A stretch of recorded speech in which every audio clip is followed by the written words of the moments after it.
She stepped onto the plane with quiet confidence, dressed in a simple sweater and jeans. Nothing about her screamed wealth. No designer bags, no flashy jewelry, just a soft smile and a first-class ticket. The flight attendants barely glanced at her until she reached her seat. That's when the whispers started. One look up and down, and the judgment was quick. "Are you sure you're in the right cabin, ma'am?" a flight attendant asked, with a forced smile hiding clear disbelief. The woman politely handed over her boarding pass. First class, seat 2A, but that wasn't enough. The attendants exchanged glances, then asked her to step aside. Passengers looked on, some smirking, others curious. "We need to verify this ticket," they said, hinting she didn't belong. Minutes passed. The woman remained calm, her voice steady but kind. There must be a mistake, but it didn't matter. Security was called, and in front of the entire cabin, she was escorted out, humiliated but quiet. The moment she disappeared down the aisle, something shifted. A flight staff member received a call, one that turned faces pale and voices shaky. Someone important was on the line. Moments later, panic spread among the crew as they learned exactly who she was, and more importantly, who she was married to. The woman they just kicked off. Her husband didn't just own a first-class ticket. He owned the entire airline, and he had just found out what happened. What happened next left every person on that plane stunned, because when power meets grace and respect is ignored, the response isn't always loud, but it is unforgettable. Stay tuned to see how one woman's quiet strength and a billionaire's unexpected move turned this flight into a moment the airline would never forget. Her name was Elena. To anyone else, she looked like just another middle-aged woman traveling alone. What they didn't know was that she wasn't just flying to see her husband. She was returning from a trip to visit a children's hospital she personally funded. The same Elena who, years ago, used to ride buses to work, saving every penny she could. The same woman who met Daniel before the world knew his name. Before the media called him a genius. Before he built one of the biggest airline empires in the country. Daniel never cared about flashing wealth, and neither did Elena. Even after success poured in, they lived simply. It was part of their charm. No bodyguards, no private jets. Elena always booked regular flights, even when she had the means to fly any way she pleased. But this time, her modesty came at a cost. The crew hadn't recognized her, and no one thought to ask. They just saw someone they assumed didn't belong. Back in the terminal, Elena sat quietly, her phone untouched beside her. She hadn't called Daniel. She wasn't the type to complain, but fate had other plans. Daniel had been tracking her flight, as he often did when she traveled alone. When the takeoff time passed with no updates, he made a call to the airline's executive team. What he heard next made his voice drop. Removed from the aircraft. For what reason? Meanwhile, on board, the crew's energy shifted. Tension buzzed through the cabin. Passengers noticed their nervous glances and hurried whispers. One senior attendant clutched a phone, pale as a sheet. She mumbled into the receiver, "Yes, yes, sir, we understand." But it was clear they didn't. Because when Daniel arrived, nothing would be the same. Back at the gate, Elena remained composed, watching planes take off through the large window. She could have demanded answers, but that wasn't her way. She'd always believed that how people treat you when they think you're no one says more about them than it does about you. Her silence, though, wasn't weakness. It was a calm before the storm. Inside the aircraft, the cabin crew began to realize their mistake wasn't just procedural. They hadn't just removed a passenger. They had humiliated the wife of the man who signed their paychecks. One attendant, Lauren, who had been new to first-class rotations, felt her heart sink. She hadn't been rude, but she hadn't spoken up either. She remembered the look in Elena's eyes, not anger, but disappointment. That stung more than any harsh word. In the background, first-class passengers whispered among themselves. Some had filmed the incident. A man in seat 2C shook his head. "I told them she was in the right seat," he said quietly to his wife. No one wanted to listen.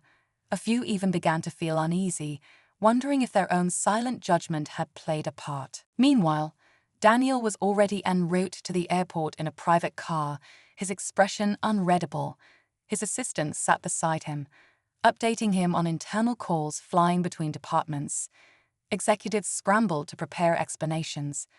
But Daniel wasn't coming for apologies. He wanted to see his wife. Behind the scenes, news had started to trickle out. A popular travel blogger at the airport had overheard part of the drama and tweeted a vague post about a billionaire's wife getting kicked off her own husband's airline. The post was gaining traction. But the world still didn't know the full story, and the people involved were about to find out just how closely they were being watched. The airline's corporate office was now in full damage control mode. Phones rang non-stop. Emails with subject lines like URGENT, First Class Incident, flooded inboxes. No one had expected this much fallout so fast. Executives argued in hushed voices over who should speak to Daniel first, but no one wanted to be the one to face him, because everyone knew Daniel wasn't just powerful, he was precise. When he built the airline, he did it with care, with high standards, and above all, respect. What had just happened went against everything he stood for. At the airport, a black SUV pulled up to a side entrance. Daniel stepped out without a word, straightening his jacket as cameras from curious bystanders turned his way. His face was calm, but his eyes were sharp. He wasn't here to make a scene. He was here to understand how the woman he loved most in the world had been made to feel small on a plane with his name on it. Elena still sat quietly, unaware that her husband had arrived. A customer service manager approached her nervously, offering to rebook her flight. "I'm so sorry for the inconvenience," she said, eyes darting to the phone in her hand, likely waiting for her next instruction. Elena simply nodded, still not asking for special treatment. Upstairs, passengers were beginning to hear whispers from the crew. One word kept coming up: *owner*. The mood in first class shifted fast. What had started as casual judgment now twisted into awkward guilt and quiet worry. Lauren, the young flight attendant, sat in the crew's corner with her hands shaking.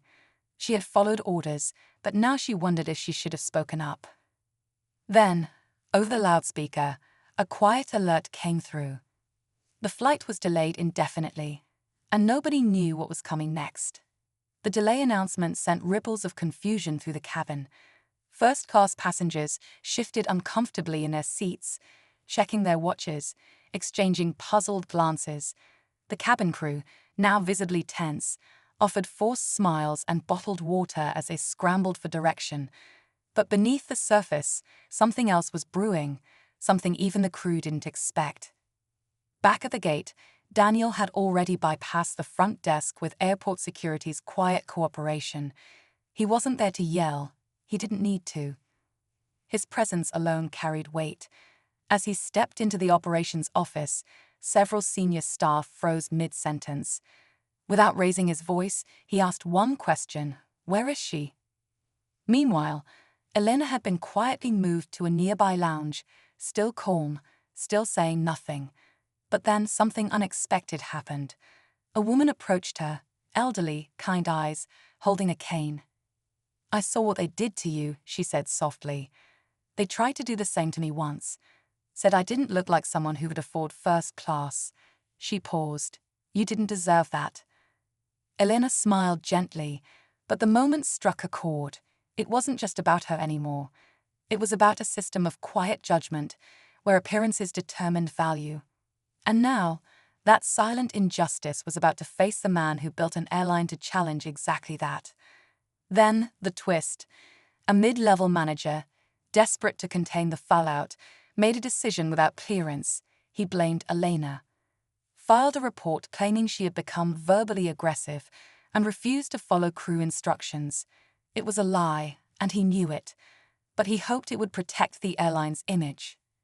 He didn't realize Daniel would see that report first. And in that moment, the situation exploded from a PR issue into something deeply personal. Daniel read the report slowly, his jaw tightening with every line. The words verbally aggressive jumped off the page, completely false, and he knew it. Elena was many things, but confrontational wasn't one of them. She had sat through a public humiliation with more grace than most people could ever manage. Now someone was trying to rewrite the truth to save themselves. That's when Daniel made a quiet call. "Pull the security footage," he said calmly. "Every second from the gate to the cabin." Within minutes, the video played in a private room, Elena standing patiently, being questioned, then quietly led off the plane. No shouting, no argument, just the calm dignity that had always drawn Daniel to her in the first place. The truth was undeniable, and so was the lie. Daniel didn't shout. He didn't make threats. Instead, he requested a full staff meeting, immediately. There, standing in front of senior executives and Brown staff, he played the footage. Silence filled the room. Then he spoke. "This isn't about one mistake," he said. "This is about culture, about how we treat people when no one's watching." The manager who filed the false report turned pale. Daniel handed him a folder. "You're done here." Elena was quietly escorted back to the aircraft, not because she asked, but because she deserved to be treated with the respect she was denied. The entire cabin stood as she entered. Even Lauren, the shaken attendant, offered a heartfelt apology. Elena simply smiled. "Let's just move forward." But just as the aircraft prepared to take off, a private message buzzed on Daniel's phone. It was from his legal team. "You should see this. Someone leaked the footage online. It's going viral." The world was watching now, and the story had just taken on a life of its own. By the time the plane was airborne, the story had already made headlines across social media and news outlets. Clips of the footage, paired with hashtags like *hashtag first class bias and *hashtag grace insolence was spreading fast. People weren't just reacting to the mistake, they were moved by how Elena carried herself through it all. Comments poured in praising her calm, her dignity, and how she handled a moment that would have broken many. Back at headquarters, Daniel met with his top leadership team. He didn't want damage control. He wanted change. New training programs were rolled out company-wide, focusing on respect, empathy, and customer experience. Policies were rewritten, not just for appearance, but for action. And the manager who lied in the report, he didn't just lose his job, he became an example of what wouldn't be tolerated anymore. As for Elena, she never asked for any of it. No apology announcements, no interviews. When offered a public statement, she simply said, "I'd rather people learn from this than talk about me." Still, she couldn't avoid the attention. She received handwritten letters from passengers, airline staff, even strangers. One came from Lauren, the flight attendant, who wrote, "You reminded me to speak up when something feels wrong. I won't forget that." Daniel and Elena returned home quietly. No press, no spotlight, just the same simple life they'd always chosen, only now with a stronger message behind it. Not about power or wealth, but about kindness, fairness, and standing up when it matters. The story eventually faded from the headlines, but its impact didn't. In boardrooms, airports, and training rooms, it became a lesson in humility. And for those who once judged a woman by her clothes or silence, they'd never look at a first-class passenger the same way again.